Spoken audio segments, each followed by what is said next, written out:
रामायण कथा के अनुसार हम जानते हैं कि जब लंका विजय करने के बाद प्रभु श्री राम माता सीता और लक्ष्मण के साथ अयोध्या लौटे तो उनका स्वागत बहुत ही भव्य रूप में हुआ था।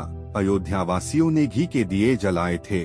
लेकिन रामायण का ये स्याह पक्ष भी है कि माता सीता को अपनी पवित्रता का प्रमाण देने के लिए अग्नि परीक्षा भी देनी पड़ी, यहाँ तक कि उन्हें राज्य से बाहर जंगलों में भी जाना पड़ा। भगवान श्री राम ने माता अयोध्या को क्यों छोड़ा? इसके पीछे का कारण क्या है?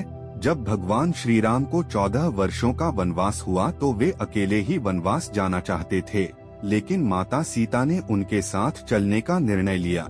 ये माता सीता का स्वतंत्र निर्णय था। जंगल में माता सीता का रावण अपहरण कर लेता है। इसी मूल कारण को लेकर भगवान श्री राम ने लंका की चढ़ाई की और रावण का वध किया। जब श्री राम लंका विजय के बाद अयोध्या वापस आए तो कुछ दिनों बाद श्री राम के गुप्तचरों ने उनसे कहा कि प्रजा में माता सीता की पवित्रता पर संदेह किया जा रहा है। इसी संदेह के कारण माता सीता को अग्नि परीक्षा भी देनी पड़ी, लेकिन इसके बाद ही माता सीता की पवित्रता पर सवाल उठाए जा रहे थे। तब प्रभु श्री राम को पिता दशरथ के द्वारा सिखाया गया राजधर्म याद आ गया, जिसमें राजा दशरथ ने कहा था कि एक राजा का अपना कुछ नहीं होता है, सब कुछ राज्य का हो जाता है।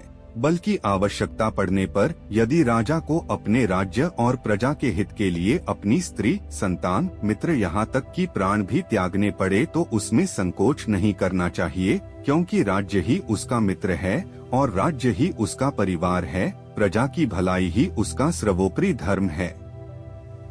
इस कारण भगवान श्री राम ने अपने राजधर्म का पालन करते हुए माता सीता को छोड़ने का मन बना लिया। सीता जब गर्भवती थी तब उन्होंने एक दिन प्रभु राम से तपोवन घूमने की इच्छा व्यक्त की। श्री राम ने लक्ष्मण से कहा कि वे सीता को तपोवन में छोड़ आएं। लक्ष्मण ने तपोवन में पहुंचकर अत्यंत दुखी मन से सीता से कहा, माते, मैं आपको अब यहाँ से वापस नहीं ले जा सकता, क्योंकि यही आज्ञा है।